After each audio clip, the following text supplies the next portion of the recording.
Okay guys, आजे आजे शाबाश।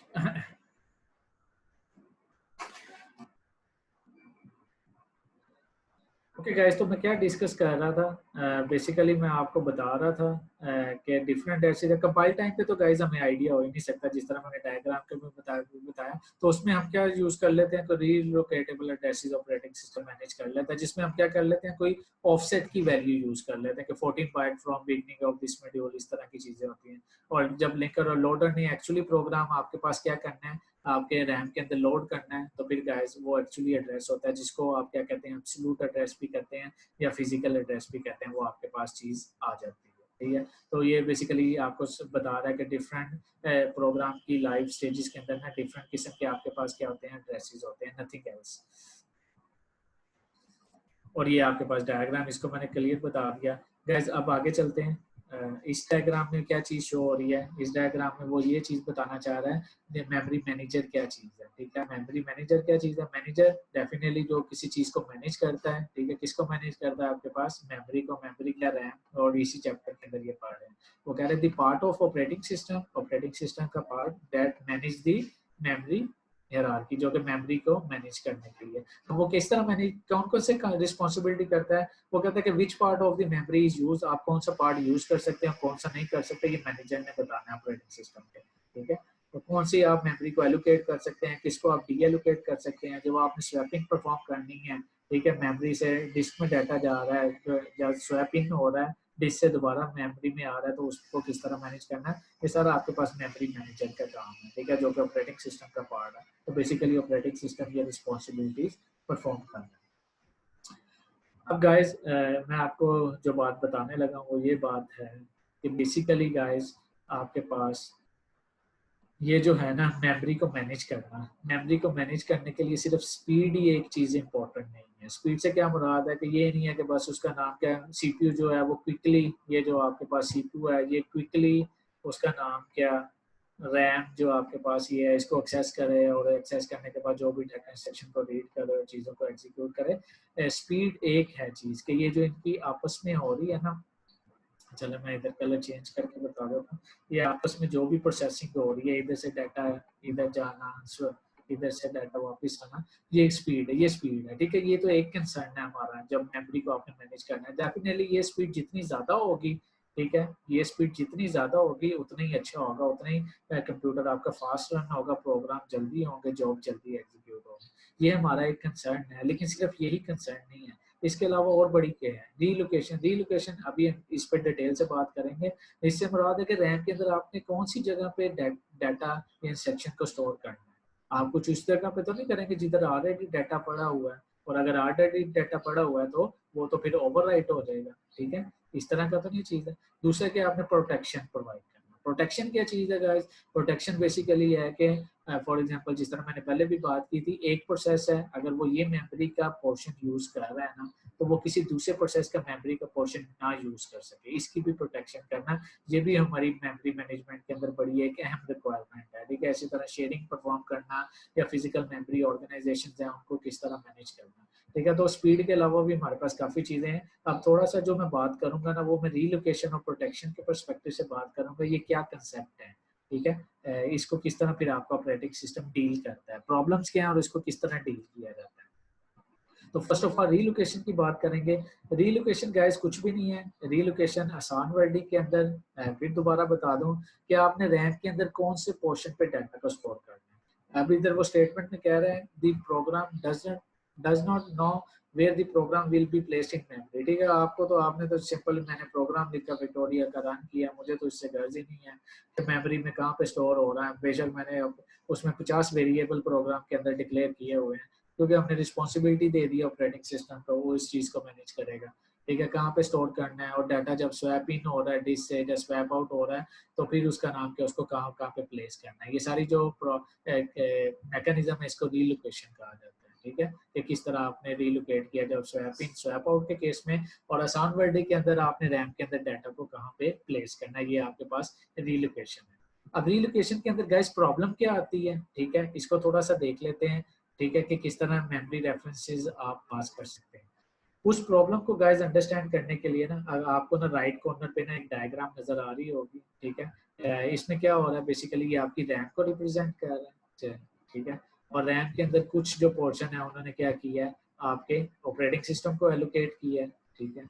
और कुछ पोर्शन बाकी पोर्शन है वो यूजर प्रोग्राम के लिए, और इधर उसने ना थोड़ा सा पार्टीशन में डिवाइड कर दिया। 0 से लेकर 100K तक जो है वो ऑपरेटिंग सिस्टम का हिस्सा है। उसके बाद 100K से 200K तक ये पार्टीशन 1 है, इसको भी प्रोसेस यूज कर सकते हैं। तो 200K से 400K तक पार्टीशन 2 है, ठीक है। फिर आपके पास पार्टीशन 3 है, पार्टीशन 4 है। बेसिकली रैम की रिप्रेजेंटेशन है, इधर आपके प्रोसेस इनमें से किसी भी पार्टीशन को क्या कर सकते हैं, यूटिलाइज कर सकते हैं, ठीक है। ऑपरेटिंग सिस्टम को डेफिनेटली नहीं कर सकते। अब इसमें क्या चीज है, वन बाय वन इसको डिस्कस करते हैं कि रीलोकेशन की प्रॉब्लम आती क्यों है, ठीक है। रीलोकेशन जब आप डाटा को प्लेस करते हैं, ठीक है, वो कहता है कि different jobs will run at different addresses, इसको 100 कर रहे हैं। ये बेसिकली जिस तरह मैं बात कर रहा था ना कि रैम के इंडेक्सेस हैं, समझ लें कि ये जो 100K 200K 400K से लेकर 700K तक, इसके दरम्यान में भी डेफिनेटली इंडेक्सेस ही होंगे, और इंडेक्सेस से ही हम बेसिकली क्या करते हैं, रैम को एक्सेस करते हैं और उसमें डाटा रीड या राइट करते हैं। अब वो कह रहा है कि guys suppose the first instruction is, ठीक है, आपने एक प्रोसीजर कॉल किया, प्रोसीजर से मुराद आपने एक फंक्शन कॉल किया, एक एब्सोल्यूट एड्रेस 10 का, ठीक है। आपकी जो फाइल थी ना, फाइल ने वो किसको एक्सेस करना चाह रहा है, रैम के अंदर जो फिजिकल एड्रेस है ना 10 इंडेक्स पे। गाइस ये 10 किसको रिप्रेजेंट कर रहा है, रैम के इंडेक्स वैल्यू को रिप्रेजेंट कर रहा है, ठीक है गाइस। रैम की इंडेक्स वैल्यू को रिप्रेजेंट कर रहा है। अभी मैं बताता हूँ ये क्या किस चीज को शो कर रहा है एग्जांपल के अंदर।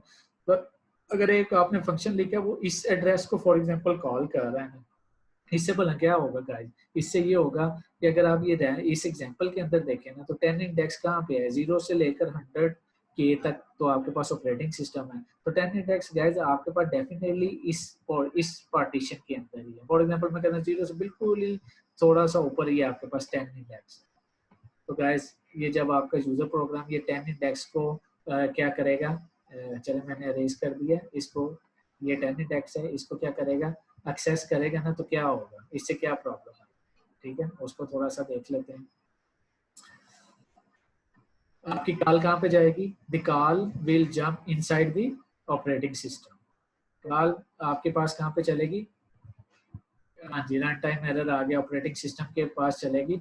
अब ये तो गाइज हम किसी को अलाउ ही नहीं कर सकते। अगर हमने ये चीजें अलाउ करना स्टार्ट कर दें यूजर प्रोग्राम को कि भाई वो अपने फंक्शन के अंदर भी उसका नाम का ये ऑपरेटिंग सिस्टम का जो पोर्शन है उसको एक्सेस कर सकते हैं, उसको कॉल कर सकते हैं, फिर तो सारा का सारा वो आपका मैकेनिज्म ही उसका नाम क्या क्या हो जाएगा, उसका नाम क्या फॉल्टी हो जाएगा, क्रैश होना स्टार्ट हो जाएंगे। तो हमने मतलब है कि जो हमने प्रोग्राम स्टोर करवाने हैं ना, हमने इस ऑपरेटिंग सिस्टम के पोर्शन से क्या करना है, ऊपर ऊपर स्टोर करवाने हैं, इधर ऊपर ऊपर स्टोर करवाने हैं, ऊपर जितना मर्जी जिस भी जगह पे वो स्टोर हो सके, ठीक है गाइज। तो फिर हमने उसका नाम किया, इसका सोल्यूशन क्या है, इसका सोल्यूशन ये है कि आप क्या करें कि फॉर एग्जांपल अगर आपने पार्टीशन 1 पे कोई डाटा स्टोर करवाना है ना, तो आप क्या करें, जो आपका वो 10 एब्सोल्यूट एड्रेस था ना, उसके अंदर उसने गाइज ये क्या किया है, फॉर एग्जांपल ऑफसेट की वैल्यू ऐड कर दी।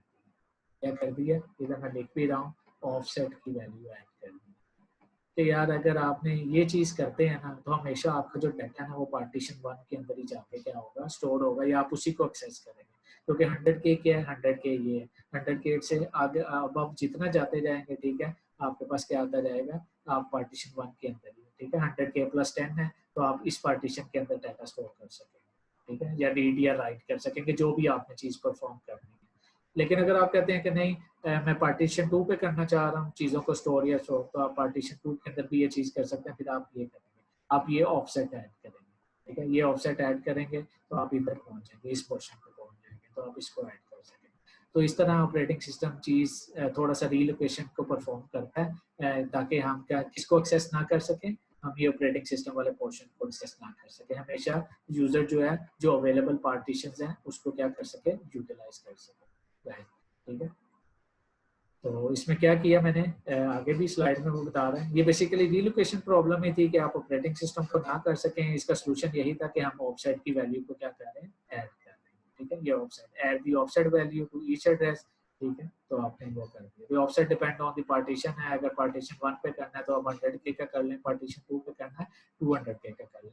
तो इस तरह हम करके क्या गाइस किस प्रॉब्लम को सॉल्व कर सकते हैं, जो पीछे स्लाइड में बता रहा था, रीलोकेशन प्रॉब्लम को। गाइस। अब गाइस ये तो सोल्यूशन हो गया रीलोकेशन का। अभी भी जो इसमें है ना, ये सोल्यूशन के अंदर स्टिल प्रॉब्लम एग्जिस्ट कर रही है, वो प्रॉब्लम एग्जिस्ट कर रही है प्रोटेक्शन के रिलेटेड। ठीक है, हमने तो बड़े मजे से कह दिया कि भाई आपने अगर पार्टीशन 1 पे करना है ना, तो आप क्या करें, 100 के ऑफसेट ऐड करें। ठीक है, बड़े एग्जाम्पल के तौर पर मैं कह रहा हूँ। ठीक है, और 10 आपके पास वही जो आपके पास एब्सोल्यूट है वैसा, तो आप इस पोर्शन को कर लें। ठीक है, तो गाइज हाउ अबाउट कि अगर कोई यूजर है, उसका जो प्रोसीजर है वो करता है कि भाई 195 के ऑफसेट ऐड, वो 200 नहीं कर रहा, 195 के प्लस 10।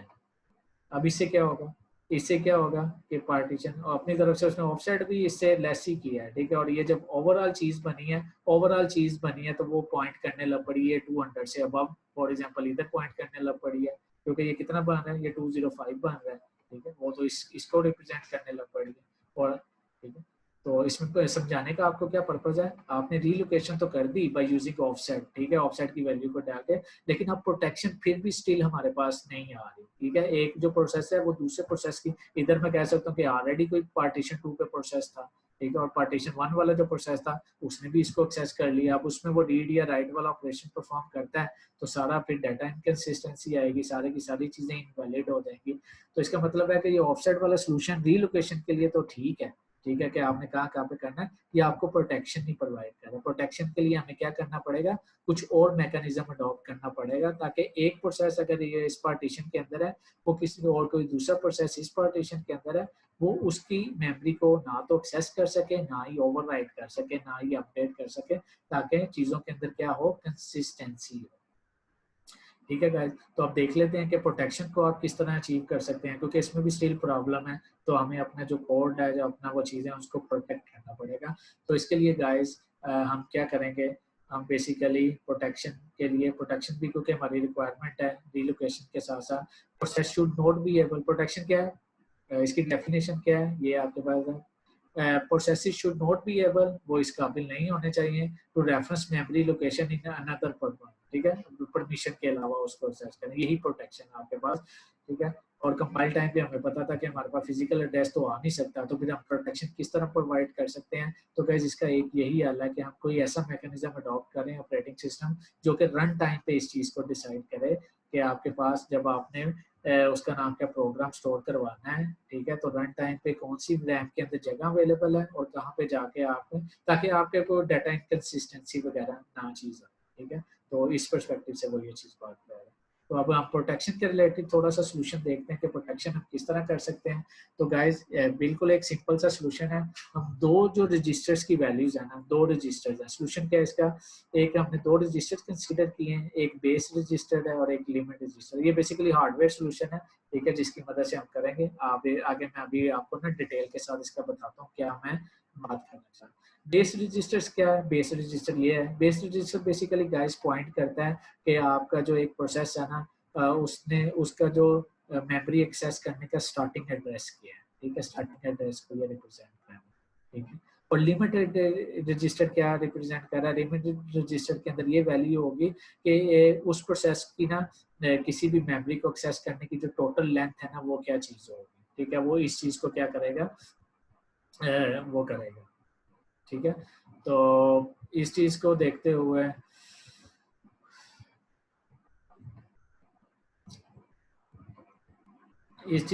हुए गाइस कि बेस रजिस्टर ये चीज़ है और लिमिट रजिस्टर ये चीज़ है। तो हम देखते हैं कि अब मैंने आपको, मेरे ख्याल से आपको प्रीटी क्लियर होगा कि बेस रजिस्टर के अंदर क्या वैल्यू आ रही है, वो basically starting address of the memory आ रही है, लिमिट के अंदर उसकी टोटल लेंथ। और गाइस अगर आप एक काम करेंगे ना कि ये बेस रजिस्टर के अंदर लिमिट रजिस्टर को ऐड करेंगे। ठीक है, बेस वैल्यू क्या है, ये वाली बेस वैल्यू। ठीक है, अब इसके अंदर इसमें प्लस करेंगे ना, base register plus limit register, ये मतलब कि 300040 के अंदर आप ऐड करेंगे 120900 इंडेक्स। ठीक है, तो वो आपके पास क्या आएगा, आपके पास ये चीज़ आएगी। ठीक है, इतना बेसिकली पोर्शन अवेलेबल है, जिसकी मदद से एक प्रोसेस को अगर ये एलोकेट किया है, वो इसी के अंदर रहते रहते अपने क्या करेगा, एग्जीक्यूशन को परफॉर्म करेगा। ठीक है, इससे बाहर नहीं जा सकता। और इसी तरीके से हम क्या कर सकते हैं, किस चीज़ को अचीव कर सकते हैं, हम बेसिकली प्रोटेक्शन को अचीव कर सकते हैं।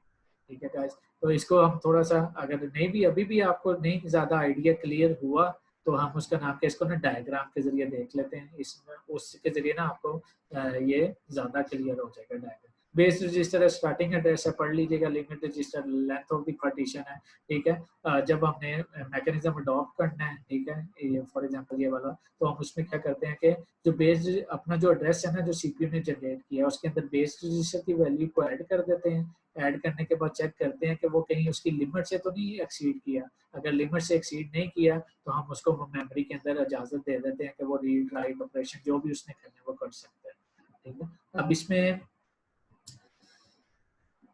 ये डायग्राम बेसिकली ये इसी पे डिपेंडेंट है, ठीक है, इसी के रेलेवेंट है। इसका मैं आपको डिटेल से बता देता हूँ, ठीक है। और साथ में पिछली वाली को भी सीपीयू ने आपके पास एक एड्रेस जनरेट किया है, जैसे पिछले एग्जांपल में फॉर एग्जांपल 10 था, ठीक है। कोई भी प्रोग्राम है उसने कोई एड्रेस है, इसमें आपने बेस रजिस्टर की वैल्यू ऐड कर दिया है। अब आपने चेक करना है कि ये जो एड्रेस है ना जो आपने जनरेट किया है, ठीक है, ये ग्रेटर देन है किससे, बेस से, ठीक है। ये कंडीशन है, ये पहली कंडीशन, पहली क्वांटिटी है, दूसरी क्वांटिटी है, उसको चेक करना है कि ये इससे ग्रेटर है, ठीक है। ग्रेटर से क्या मुराद है, अगर मैं उसी डायग्राम पे जाऊँ ना, उसी डायग्राम पे पिछली वाली पे, तो ग्रेटर से मुराद है कि आपने चेक करना है कि ये जो मेरे पास रिक्वेस्ट आई है, जो एड्रेस आया है, तो बेस रजिस्टर तो गाइस ये है। इससे ग्रेटर से मुराद है कि आप नीचे की तरफ मूव करेंगे, ये ग्रेटर है, और लिमिट उसकी इधर तक है, इधर तक वो चीज को एक्सेस कर सकते। ये अगर ऊपर की तरफ जाएंगे तो वो बेस से ग्रेटर नहीं है, ठीक है। आपने देखना है कि बेस ये है 300041, अगर इससे ग्रेटर से मुराद है 300040 है तो 41 ये इससे ग्रेटर है, 42 इससे ग्रेटर है, ठीक है, जो इंडेक्स है। तो हम नीचे की तरफ बात कर रहे हैं बेसिकली।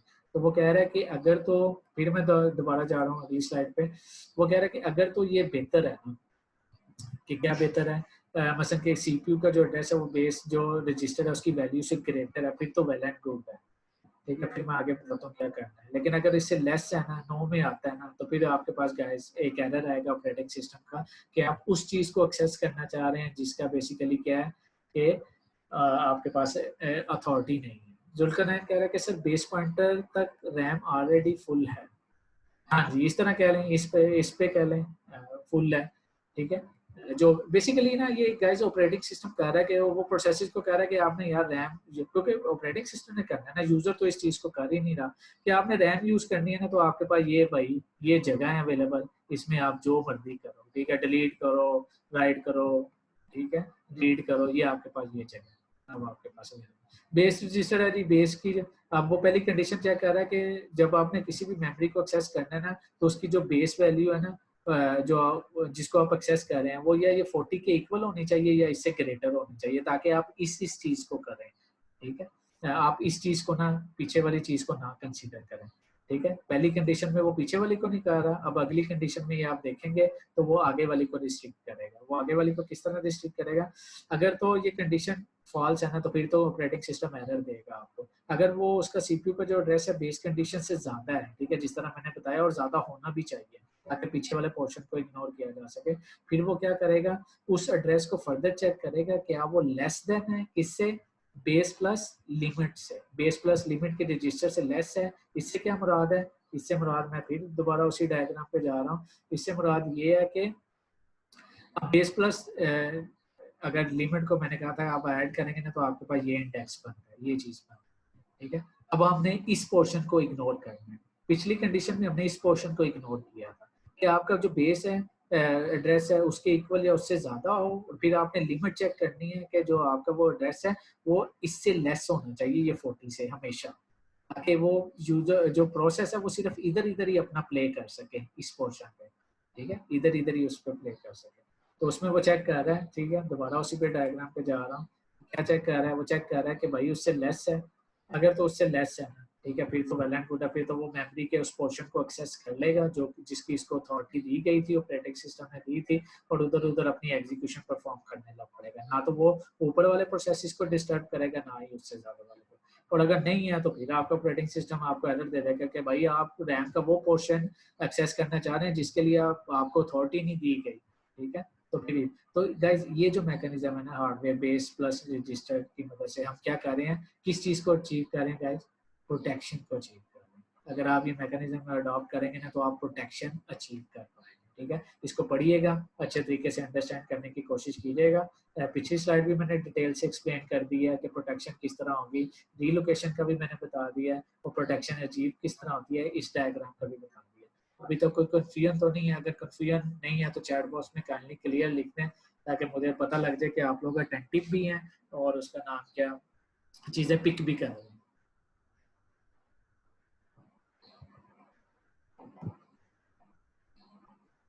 ठीक है गाइस, सही है। अच्छा ठीक है गाइस, चलें, अच्छी बात है, समझ आ रही है। बेसिकली क्लास का भी पर्पस, कोर्स का भी पर्पस और मेरे पढ़ाने का भी पर्पस यही है कि आप लोगों को चीज़ें क्लियर हो। अच्छा गाइस, आगे चलते हैं, थोड़ा सा चीज़ों को और थोड़ा सा एक्सप्लोर करते हैं। ये वही डायग्राम है जो आपके सामने पहले रिप्रेजेंट की गई थी। अब आपको ना मैं थोड़ा सा हार्डवेयर सोल्यूशन का जो अभी हमने डिस्कस किया ना, उसकी एक फॉर्मल फॉर्म बताने लगा। आपने इसको बस देखते जाना है। इससे पहले ना मैं एक बात करने लगा हूँ। चलो मैं थोड़ा सा इस स्लाइड को आगे करता हूँ। अगर आप देखेंगे ना, बेस रजिस्टर्ड है और लिमिट रजिस्टर्ड है, वट। अब ये देखें, नीचे एक वर्डिंग यूज हुई है रिलेटिव एड्रेस की, ठीक है, ठीक है। और पीछे भी इस तरह की ना कई टर्मिनोलॉजीज हैं जो है तो सिंपल ही हैं, लेकिन वो ना आपको कंफ्यूज करेंगी। उसका हल क्या है? उसका हल मैं अभी इसको आपको बता देता हूँ कि जो आपके पास ना जब भी लिखा है, आपके पास क्या क्या लिखा है तो वो सिमिलर होगा आपके पास, ठीक है। अगर आपके पास लिखा है रिलेटिव एड्रेस, ठीक है, एड्रेस की बात हो रही है, एड्रेस के डिफरेंट नेम्स हैं, ठीक है, उससे आपने कंफ्यूज नहीं होना, वो इंटरचेंजेबली डिफरेंट यूज करते हैं। एड्रेस को गाइस मैं ADDR से रिप्रेजेंट कर रहा हूँ, ADDR से रिप्रेजेंट कर रहा हूँ। अगर आपके पास रिलेटिव एड्रेस का वर्ड लिखा है और, ठीक है, और का मैं वर्ड यूज कर रहा हूँ, या आपके पास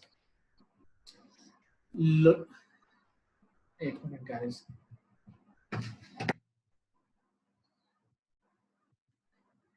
ठीक है, अगर आपके पास रिलेटिव एड्रेस का लिखा है या आपके पास लॉजिकल एड्रेस का लिखा है, लॉजिकल एड्रेस, एक्चुअली वो करते हैं ना टाइप, मसलन कि मैं ये टच पैड यूज कर रहा हूँ ना, तो वो उंगली चला चला के ना वो पसीना भी आता है, तो वो ना वो जैम हो जाती है, वो कभी कभी लिखता ही नहीं है, तो उसको मैं थोड़ा सा कर रहा था। ओके गाइस, तो रिलेटिव एड्रेस का वर्ड लिखा है आपके पास, या लॉजिकल एड्रेस का वर्ड लिखा है, या आपके पास विजुअल एड्रेस का वर्डिंग आपको कहीं भी मिले, ठीक है, तो आपने क्या करना है, आपने ये सारी टर्म्स एक ही चीज को रिप्रेजेंट कर रही है। अब ये एड्रेस है क्या चीज है, इसका तो मैं अभी आपको बताऊंगा डिटेल से, ठीक है। कभी भी ये वर्डिंग आए ना तो गाइज ये एक ही चीज को याद रखिएगा, ये एक ही चीज को रिप्रेजेंट कर रही है। विजुअल एड्रेस से मुराद है लॉजिकल एड्रेस, लॉजिकल एड्रेस से मुराद है रिलेटिव एड्रेस। हमेशा इसको एक ही आपने कंसीडर करना है, ठीक है। एक तो ये चीज है, एक और दो टर्म्स हैं जो कि आपस में इंटरचेंजेबली यूज होती हैं, इसको भी आप देख लें। पीछे एक टर्म यूज हुई थी, सॉरी, एब्सोल्यूट एड्रेस। अगर आपके पास ये टर्म लिखी है एब्सोल्यूट एड्रेस, ADDR मैं लिख रहा हूँ, ठीक है, इसको देख लीजिएगा। या कभी भी आपके पास आपकी नज़र से स्लाइड के अंदर से गुजरे या बुक के अंदर से गुजरे या इंटरनेट पे गुजरे फिजिकल एड्रेस,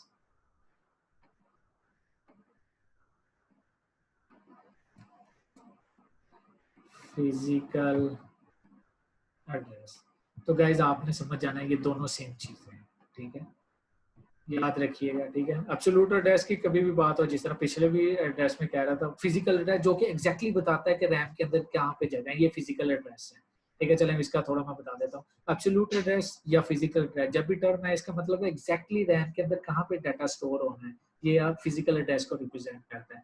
अब रिलेटिव एड्रेस है, लॉजिकल एड्रेस है या वर्चुअल एड्रेस है, ये आपके पास आपका CPU जनरेट करता है, CPU जनरेट करता है, ये आपके पास एग्जैक्टली उसका नाम क्या फिजिकल एड्रेस या एब्सोल्यूट एड्रेस नहीं है, ठीक है। अब गाइस इस चीज से, चलो मैं इसको थोड़ा कलर चेंज करके करता हूँ, कि जो CPU ने जनरेट किया प्रोग्राम को देखते हुए, ठीक है, रिलेटिव एड्रेस या लॉजिकल एड्रेस या वर्चुअल एड्रेस, इससे आपने फिजिकल एड्रेस किस तरह बनाना है, उसके लिए एक मैकेनिज्म यूज किया जाता है, एक हार्डवेयर सोल्यूशन यूज किया जाता है, ठीक है, जिससे इस चीज की मैपिंग की जाती है। ठीक है, तो वो अभी आप पढ़ रहे हैं तो उसको मैं आगे एक्सप्लेन करता हूँ। तो आपने फिलहाल यही याद कर रखना है कि ये तीनों टर्म्स एक हैं और ये दोनों टर्म्स एक हैं। ठीक है, चलिए अब मैं आपको स्लाइड जो बताना चाह रहा हूँ वो देखें। अब ये एनिमेशन में देखें, आपको काफ़ी कंसेप्ट इसके क्लियर होंगे कि रीलोकेशन और प्रोटेक्शन किस तरह हमारे पास दोनों चीज़ों को हम अचीव कर रहे हैं इसके जरिए। डेट रजिस्टर का आपको पता है गाइस, जो कि स्टार्टिंग पॉइंट को शो करता है। ठीक है, साथ साथ मैं बताता भी जा रहा हूँ, ये आपके स्टार्टिंग पॉइंट को शो कर रहा है। ठीक है, इसका। और इसके बाद आपको लिमिट रजिस्टर का भी पता है, लिमिट का बताता है कि आपके रैम के अंदर पोर्शन कौन कौन सा है। ठीक है, ये इसकी लिमिट है। तो बेसिकली ये हमारे पास इतना हमारे पास एरिया है करंटली कि इसके ऊपर जो करंट प्रोसेस है ना वो क्या कर सकते हैं, अपनी सारी की सारी कैलकुलेशन परफॉर्म कर सकते हैं इतने एरिया के अंदर।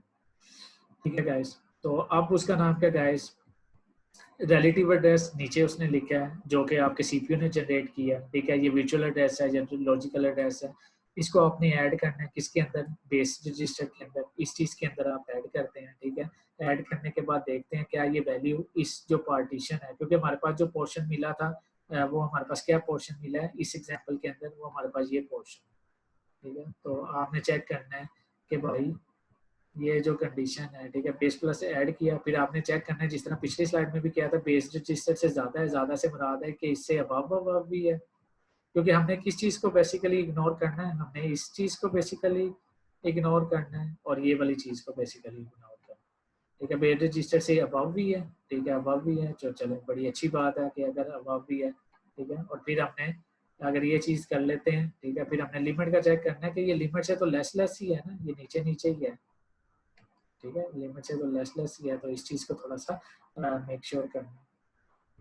तो गाइस क्या हो रहा है, रिलेटिव एड्रेस रिलेटिव कंपेयर कर रहे हैं बेसिकली वैल्यूज को। कंपेयर करने के बाद अगर ये हमारी दोनों कंडीशन ट्रू हो जाती हैं तो हम क्या करते हैं, चले मैं इसको क्लियर कर देता हूँ। फिर हम क्या कर रहे हैं, इस ये जो ग्रीन जो लाइन शो कर रही है ये बेसिकली आपको शो कर रही है कि आप उस मेमोरी के वो उस पोर्शन को क्या करते हैं, यूटिलाइज करना स्टार्ट कर देते हैं। ठीक है, ये तो था ये सारी उसका नाम क्या जो पीछे भी हमने मैकेनिज्म अडॉप्ट की है।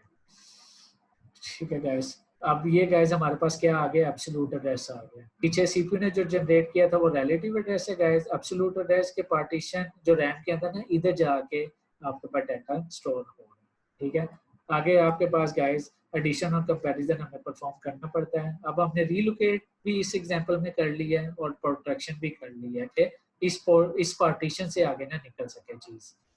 ठीक है, तो आप बेसिकली ये जो सारी चीज़ें हैं, लिमिट रजिस्टर, बेस रजिस्टर्स और ऐड करना और कंपेयर करना, ये कौन कर रहा है गाइस, हमारे पास एक हार्डवेयर मॉड्यूल है। ऑपरेटिंग सिस्टम ने ये रिस्पॉन्सिबिलिटी किसको दी हुई है, हार्डवेयर मॉड्यूल को दी हुई है। और उस हार्डवेयर मॉड्यूल का क्या नाम है गाइस, उस हार्डवेयर मॉड्यूल का नाम है मेमोरी मैनेजमेंट यूनिट। ठीक है, क्या नाम है उसका, मेमोरी मैनेजमेंट यूनिट। कभी भी आपसे कोई पूछे कि यार मेमोरी मैनेजमेंट यूनिट क्या है, तो इसकी मल्टीपल आप डेफिनेशंस कर सकते हैं। आप ये कर सकते हैं कि हमारा जिसकी मदद से हम रैम को मैनेज करते हैं, मेमोरी मैनेजमेंट यूनिट, एक तो ये इसकी डेफिनेशन है। आप कह सकते हैं कि आपके पास एक ऐसा हार्डवेयर सोल्यूशन है जो कि आपको रीलोकेशन और प्रोटेक्शन वाली जो कंडीशंस हैं उनको फुलफिल करने के लिए यूज़ किया जाता है, ताकि रीलोकेशन भी रैम के अंदर कहाँ पे डाटा प्लेस करना है और कैसे उसको प्रोटेक्ट करना है, ये आप इस पर्सपेक्टिव से आप कह सकते हैं। या आप एक और इसकी डेफिनेशन कर सकते हैं कि मेमोरी मैनेजमेंट यूनिट एक आपके पास ऐसा यूनिट है जो आपके पास फॉर एग्जांपल ये रिलेटिव एड्रेस है ना, जिसको मैं लॉजिकल एड्रेस भी कह रहा हूँ, जिसको मैं वर्चुअल एड्रेस भी कह रहा हूँ, ये क्या करता है, इस जो कि सीपीयू ने जनरेट किया है इसको मैप करता है किस एड्रेस पे, एब्सोल्यूट एड्रेस पे। एब्सोल्यूट एड्रेस को मैं फिजिकल एड्रेस भी कहता हूँ। ठीक है, वो मैंने टर्मिनोलॉजी ऑलरेडी आपको पहले बता दिया। तो इस तरह की इसकी डेफिनेशन की जा सकती है। ये बेसिकली हार्डवेयर मॉड्यूल है और ये जो रिलेटिव एड्रेस है इसको मैं लॉजिकल एड्रेस भी कह सकता हूँ और जो एब्सोल्यूट एड्रेस था इसको मैं फिजिकल एड्रेस भी कह सकता हूँ। तो गैस इस डायग्राम में तो नहीं कोई कंफ्यूजन है, अगर कोई कंफ्यूजन है तो पूछ लें, कोई क्वेश्चन है तो।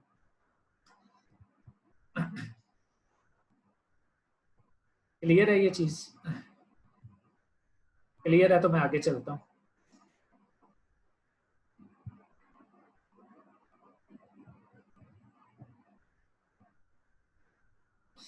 ठीक है गाइस, ठीक है, अगर नहीं भी क्लियर है तो ईमेल के जरिए पूछ लीजिएगा, जो हमारा क्वेश्चन एंड आंसर सेशन है उसके अंदर पूछ लीजिएगा। ठीक है, इतनी इसमें मैंने बस स्टेप बाय स्टेप सारी चीजें आपको वैसे बता दी हैं कि क्या क्या क्या चीजें चाहिए।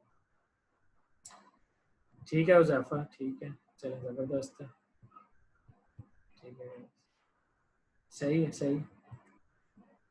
ओके गाइस, चले गाइस ये तो चीज़ें पढ़ ही रहे हैं, 10 मिनट्स रह गए हैं, चले मैं उसका नाम का थोड़ी सी आपसे डिस्कशन कर लेता हूँ चीज़ों की, वैसे ही थोड़ा सा ओवरव्यू कर लेता हूँ, नेक्स्ट टाइम उसका नाम क्या चीज़ को देख लेंगे, आगे से स्टार्ट कर लेंगे कि क्या चीज़ें हैं। थोड़ा सा मैं आपको बताना चाह रहा हूँ, जैसे कि आपको पता ही है कि नेक्स्ट उसका नाम क्या रमज़ान स्टार्ट हो रहा है, ठीक है।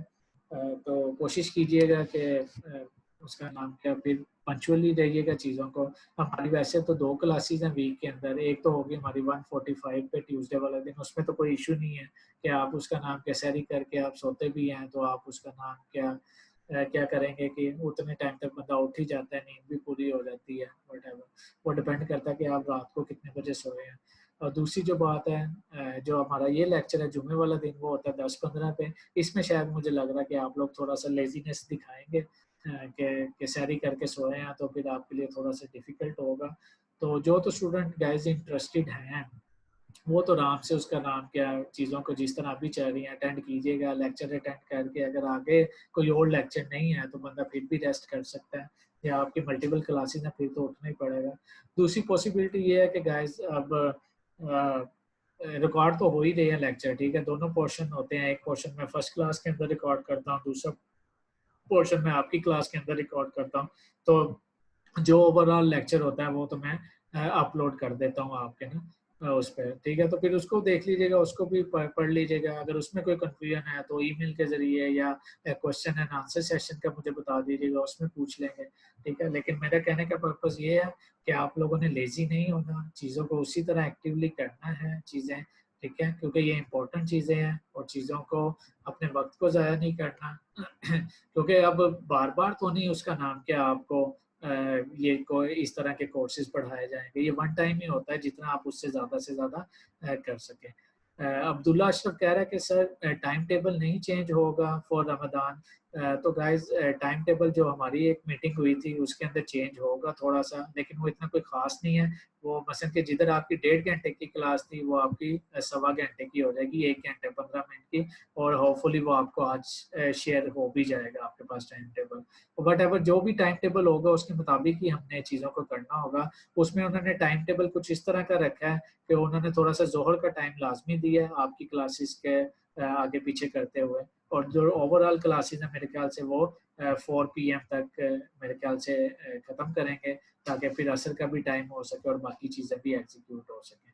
तो होपफुली ये तो चीज़ें आपके पास टाइम टेबल वगैरह वो डिपार्टमेंट की तरफ से ईमेल आ जाएगी और वो जो भी ईमेल आएगी उसमें आपको करना पड़ेगा फॉलो। और रिगार्डिंग रहेगी लेक्चर की बात, एक लेक्चर तो हमारा पहले बड़ा ज़बरदस्त है 1:45 पे है, दूसरा 10:15 वाला है, उसमें भी कोशिश कीजिएगा कि एक्टिवली पार्टिसिपेट करें और अगर फॉर एग्ज़ाम्पल किसी रीज़न की वजह से नहीं भी कर पाते, तो जो रिकॉर्डेड लेक्चर होगा उसको लाज़मी अंडरस्टैंड कीजिएगा और उसको लाज़मी अंडरस्टैंड करने के बाद उसमें जो क्वेश्चंस होंगे, तो मैं हाज़िर हूँ, ईमेल के ज़रिए भी हाज़िर हूँ। आप मुझे ईमेल के ज़रिए या गूगल क्लासरूम पे कहें कि सर हमें कुछ कंसेप्ट की समझ नहीं आ रही, काइंडली आप एक क्वेश्चन आंसर सेशन रख लें, तो हम वीक में क्योंकि रात के टाइम तो सारे फ्री होते ही हैं, ठीक है? आप जब भी कहेंगे तो मोस्ट वेलकम है, मैं आपके क्वेश्चन एंड आंसर देने के लिए तैयार हूँ। लेकिन कहने का पर्पज़ ये है कि पढ़ना तो अब आप लोगों ने है, ठीक है? इसमें अब मैं इसमें और तो नहीं कर सकता, मैं तो अपनी तरफ से बेस्ट ही आपको बता सकता हूँ कि ये पॉसिबिलिटीज़ हैं। बाकी आगे देखते हैं चीज़ें किस तरह चल रही हैं, अल्लाह रहम करे हमारे मुल्क पे, हम सब पे, क्योंकि हम लोग तो उसका नाम क्या व्हाटएवर जिस तरह भी चीज़ें कह रहे हैं, लेकिन बाज़ ऐसी फैमिलीज़ हैं, बाज़ ऐसे बिज़नेस हैं जो कि बिल्कुल ही अफ़ेक्टेड हैं। अल्लाह करे कि उन फैमिलियों को भी सपोर्ट मिल सके, तो चीज़ें कंटिन्यू हो सके और हम इस प्रॉब्लम से जल्दी निकल सकें और आगे प्रेडिक्शन कुछ भी नहीं की जा सकती। हुकूमत ने जो कहा वो उन्होंने कहा कि आप बेसिकली रमज़ान तक पसंद के 31 मई तक कर लें। एचईसी को कहा, एचईसी ने यूनिवर्सिटीज़ को कहा, यूनिवर्सिटी ने फॉलो कर लिया। लेकिन जिस तरह अगर न्यूज़ आप देखते हैं या चीज़ें होती हैं तो केसेस तो बढ़ रहे हैं, अभी भी चीज़ें बढ़ रही हैं। तो अभी प्रेडिक्शन तो कोई नहीं है कि 1 मई के बाद 1 जून को हमारा प्रॉपर्ली सेमेस्टर स्टार्ट हो जाएगा कि नहीं होगा। अगर हो जाता है तो फिर तो बड़ी अच्छी बात है। उसमें क्या होगा कि उसमें यूनिवर्सिटी का जो प्लान है वो ये है कि 3 वीक्स आपको और मिलेंगे, और 3 वीक्स के अंदर हम ये जो चीज़ें पढ़ी हैं उसको हम रिवाइज भी कर लेंगे दोबारा, ठीक है, जो जो हमने पढ़ा। तो उससे ये होगा कि आपको दोबारा एक ओवरव्यू भी मिल जाएगा, और उसके बाद फिर आप लोगों के फाइनल एग्जाम ले लिए जाएंगे। तो अगर इस तरह की पॉसिबिलिटी नहीं आती कि उसका नाम क्या, कि फिर भी प्रॉब्लम्स हैं और कुछ उन्होंने चीज़ों को जो उनकी ड्यूरेशन थी लॉकडाउन वगैरह की उसको थोड़ा और एक्सटेंड कर दिया है, तो फिर हमें यूनिवर्सिटी पॉलिसीज़ के मुताबिक ही चलना होगा। और जो मेरी थिंकिंग है इसके रेलेवेंट, वो मुझे लग रहा है कि शायद फिर वो कोई ऑनलाइन एग्जाम्स का सोचेंगे या वट एवर जो भी उन्होंने तरीकाकार करना हुआ, क्योंकि सेमेस्टर तो उन्होंने मेरे ख्याल से वाइंड अप करना होगा चीज़ों का ना, तो वो चीज़ें करनी पड़ेंगी। तो यही है आप लोगों के लिए मेरी सजेशन भी है कि आप लोग उसका नाम क्या, अ, वक्त को ना ज़ाया करें, और अपना जो बाकी जितने भी सब्जेक्ट्स हैं उनको भी इसी तरह केयरफुली लेके चलें और चीज़ों को करें, और इस तरह ट्रीट करें कि जिस तरह आपके पास आपका वो जो फिजिकल है और लाइफ जो हमारे पास सेमेस्टर है उसी तरह ही चल रहा है, कि चीज़ें उसी तरह ही हो रही हैं। ठीक है गाइज, तो इस चीज़ को थोड़ा सा मद्देनज़र रखिएगा। और कोई आपके ज़हन में क्वेश्चन है तो आप लोग चैट बॉक्स में पूछ सकते हैं, जब मुझे बता सकते हैं मैं माइक ओपन करके आपसे पूछ सकता हूँ। कोई और इसके अलावा कोई क्वेश्चन है, कोई क्यूरी है, तो उस पर डिस्कस किया जा सकता है।